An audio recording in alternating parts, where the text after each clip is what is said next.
Cordial saludo, compañeros. Continuando con nuestro plan lector del texto Contextos para la enseñanza de las ciencias sociales, participación e incidencia de la sociedad civil en las políticas educativas, el caso colombiano,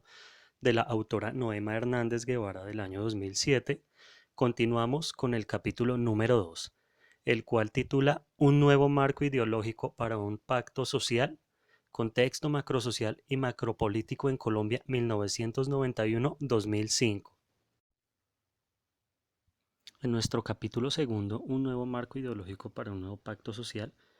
vamos a inicialmente a tocar el tema de los contextos sociales, los contextos políticos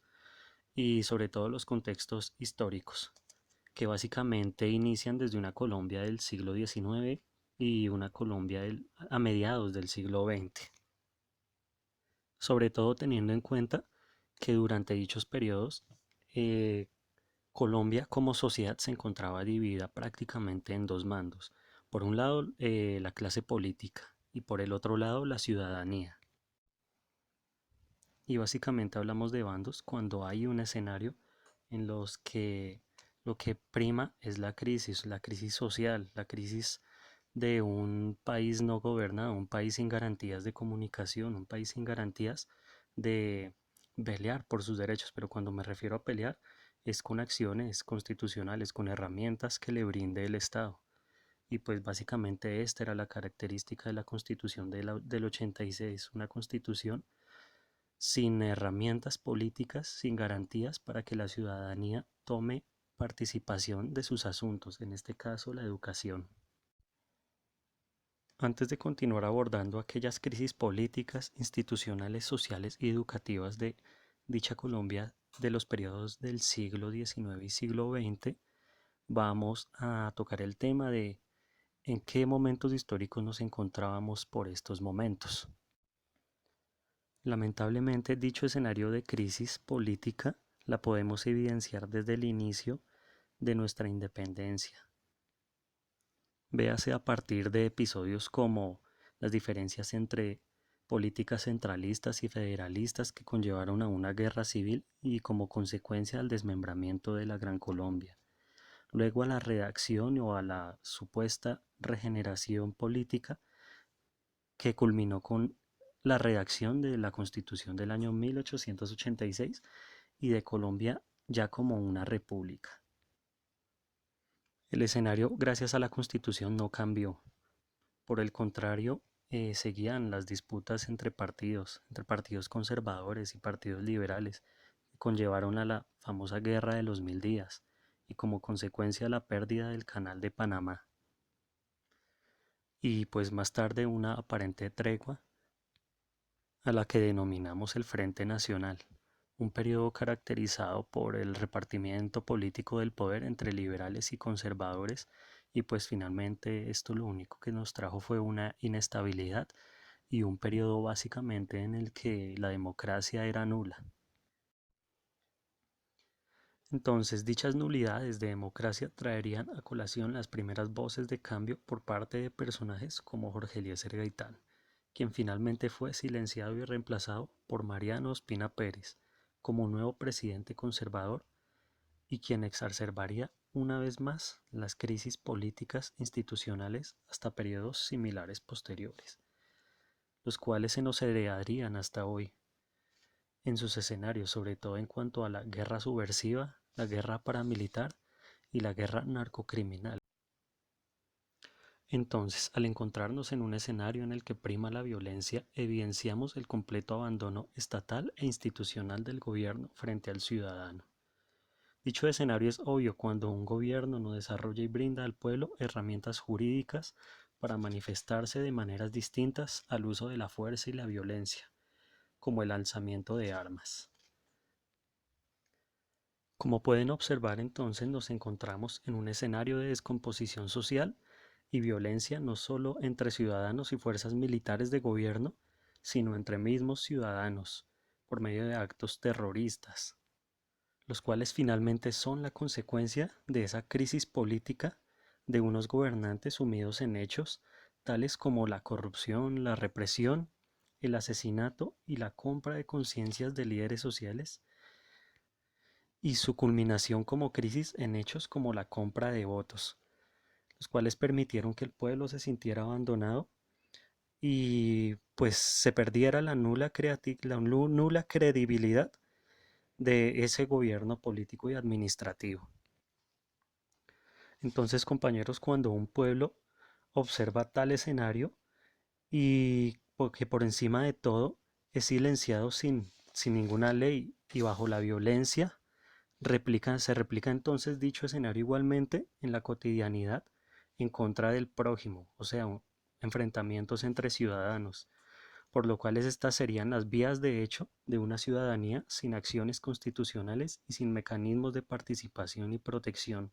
como las que emanan actualmente en nuestra institución. Bueno, entonces pues a grosso modo aquí se pueden ustedes evidenciar el perfecto escenario político, institucional y social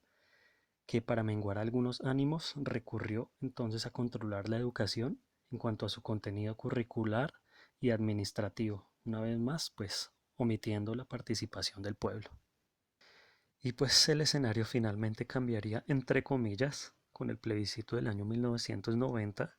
para establecer una Asamblea Nacional Constituyente que permitiera establecer verdaderos mecanismos de participación y protección del ciudadano común. Muchas gracias, compañeros. En cuanto a la participación ciudadana,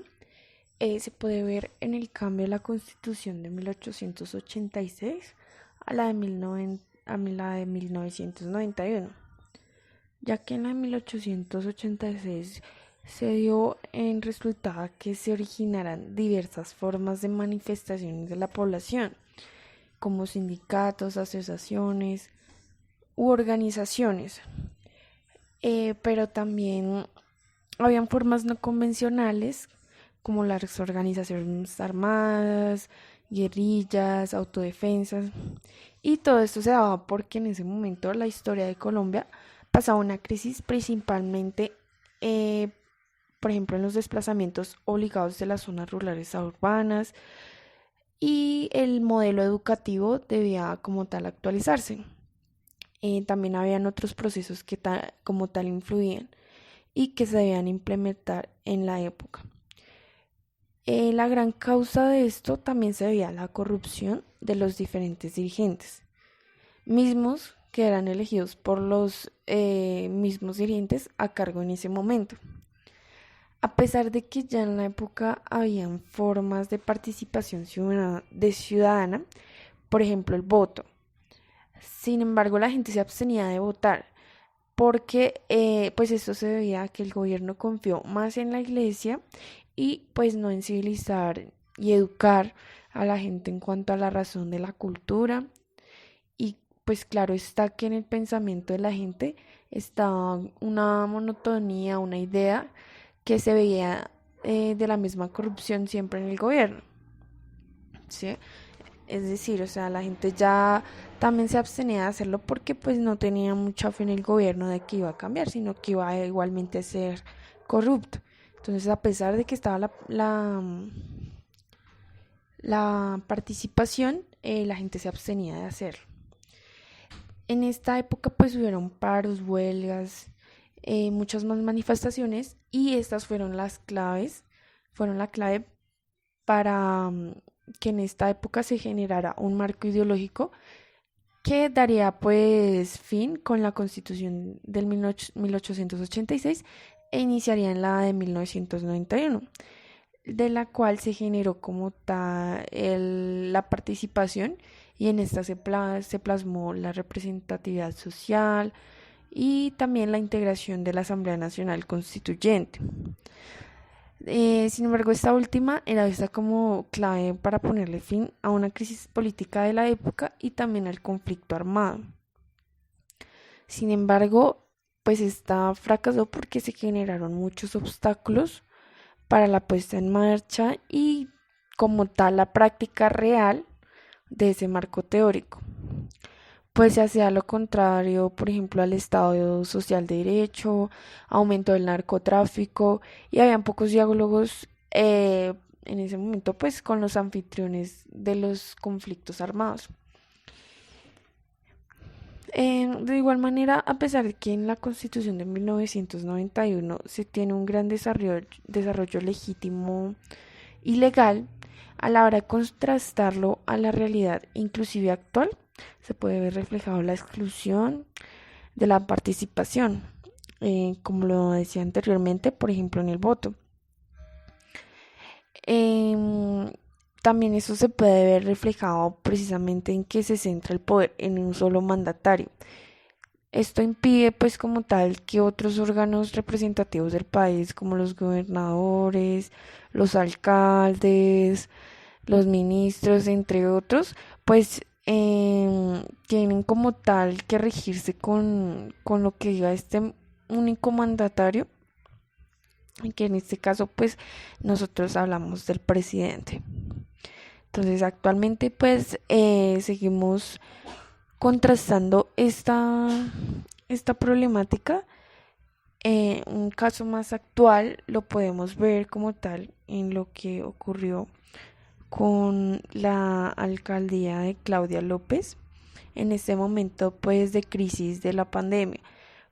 Sí, ya que pues por ejemplo lo que fue Claudia López y otros gobernadores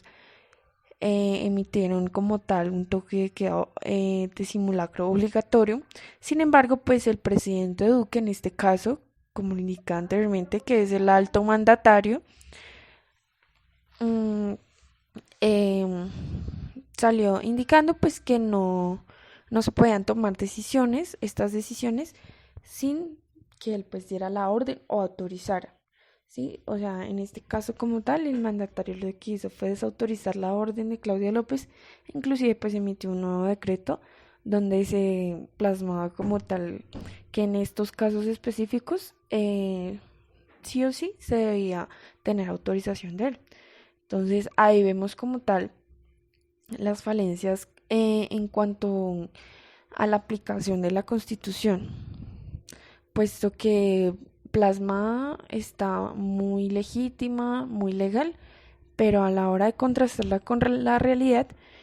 la diferencia pues es abismal y no tiene de pronto una relación en sí. Bien, la siguiente parte de la exposición es constituciones políticas, educación y participación. La parte que a mí me correspondió es antes de 1991, o sea, la constitución de 1886. Para comenzar, hay que hacer un panorama de la educación en Colombia que estaba antes y durante la Asamblea Nacional Constituyente,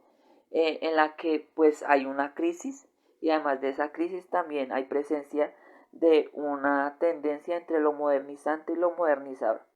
Esto quiere decir que se debe procurar por una modernización de las estructuras sociopolíticas y socioeconómicas, además de inculcar una cultura laica. Esto quiere decir estar alejados también de todo lo que es la religión, pues específicamente también de la religión católica. Un ejemplo de esto es que durante el siglo XIX eh, las, las partes o las partes más progresistas de las élites criollas buscaron o preferían estar bajo una ideología más modernizante, pero su implementación en cuanto a la educación fue parcial o incompleta. Además de esto, Colombia frente a estas tendencias tiene unas concordancias como es el Estado independiente, la abolición de la esclavitud y la ampliación de la cobertura educativa. Pero también hay unas discordancias con este modelo y es que hay unos sistemas políticos y culturales cerrados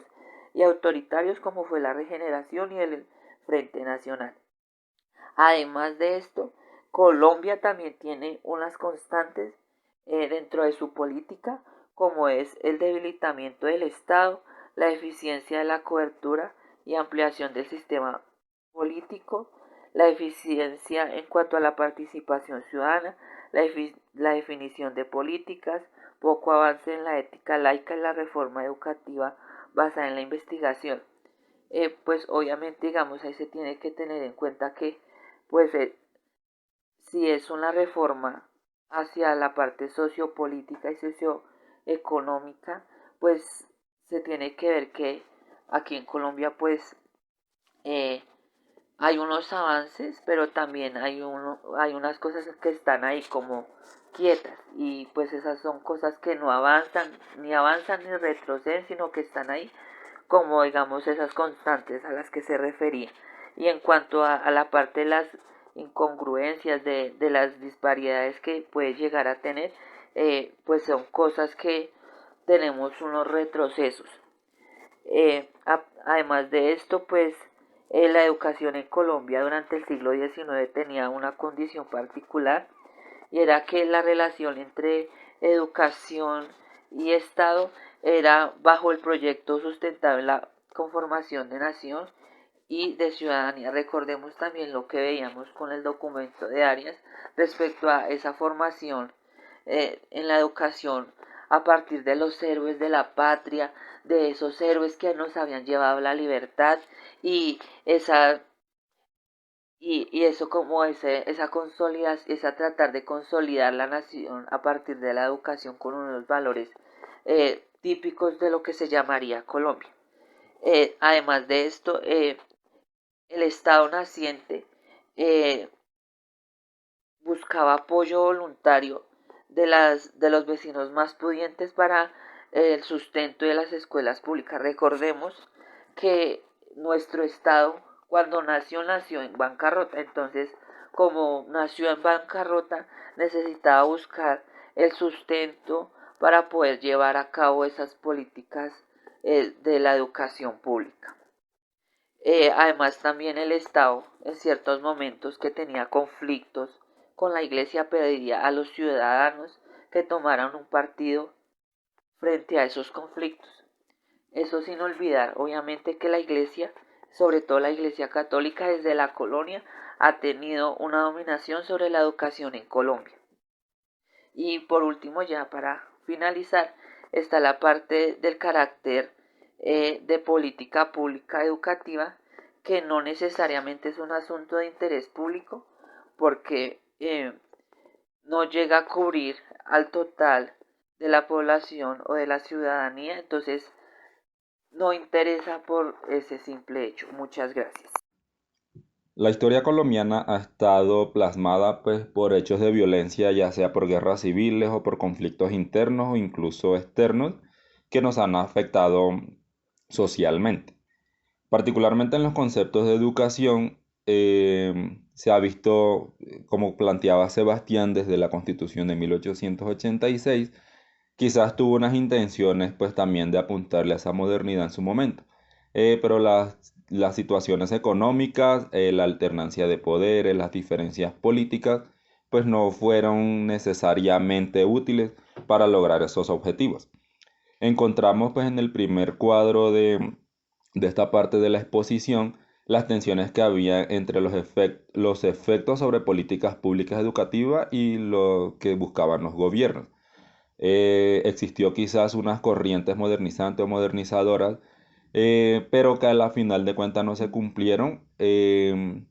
por la moralidad y por esos conceptos dogmáticos y religiosos que para ese momento las políticas públicas de educación en Colombia estaban muy ligadas al concepto de la iglesia. Las políticas de gobiernos y Estado, los conceptos de presidencialismo y la alternancia de poder posterior al Frente Nacional.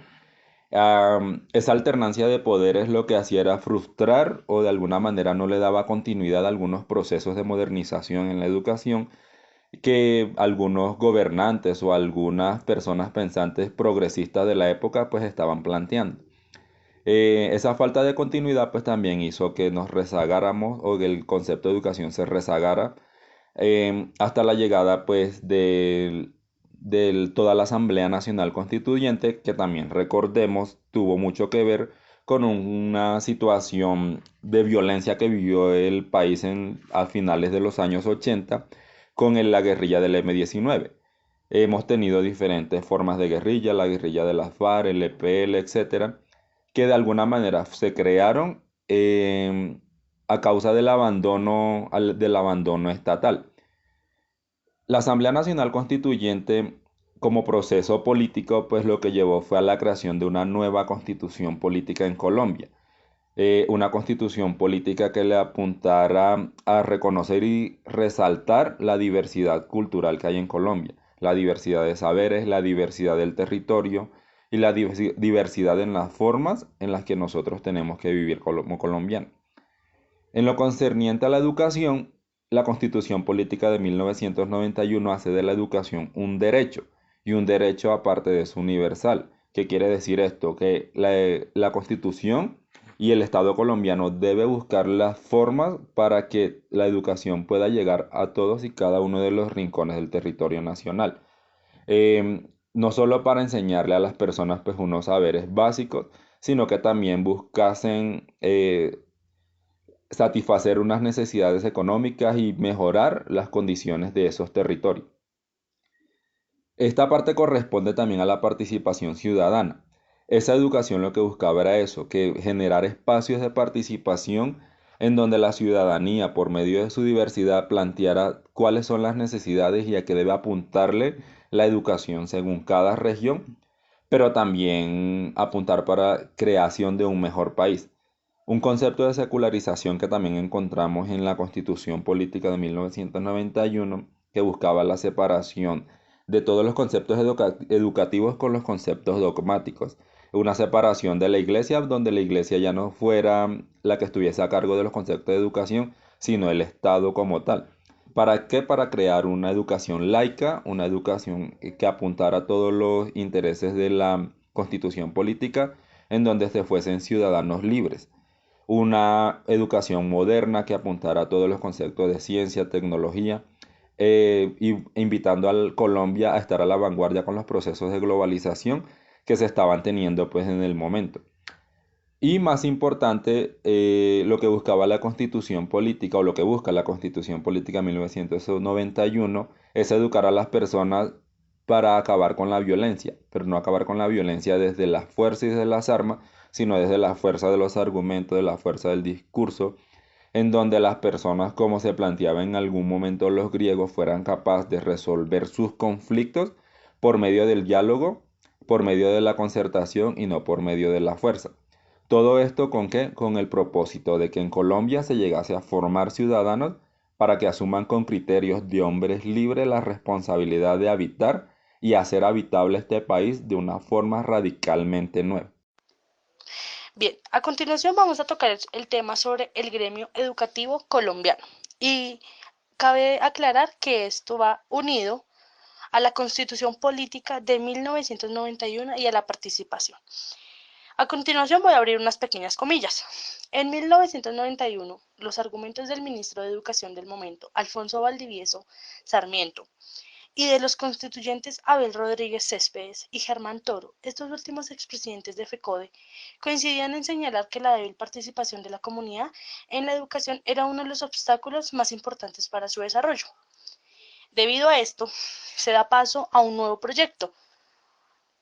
donde tienen como objetivo de formar un acto reformatorio de la Constitución. Presentado por los constituyentes mencionados, se propone un artículo que incluye con respecto a la participación. Debemos tener en cuenta que en esos tiempos no se contaba con una participación activa por parte de la comunidad educativa, lo cual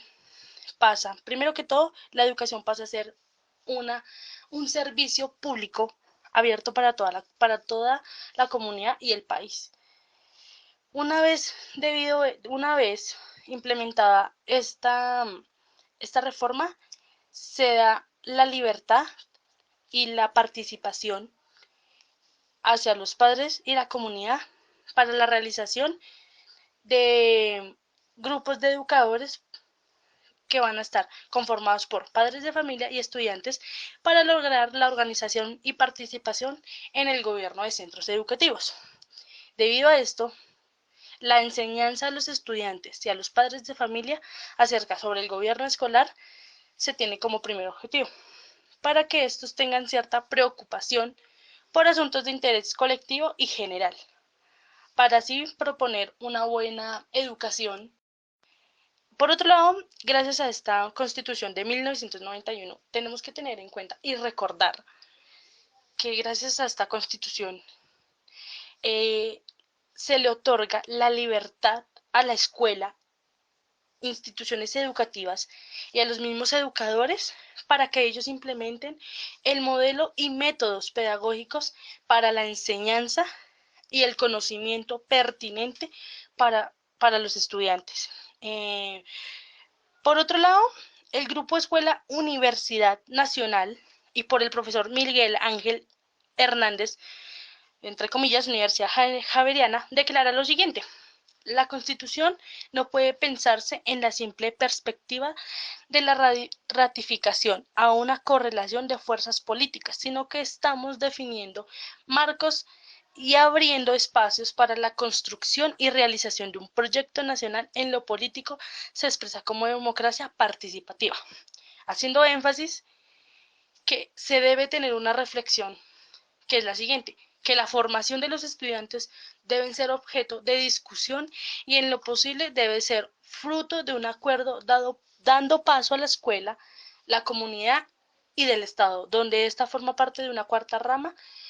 que será llamada como poder público o poder participativo.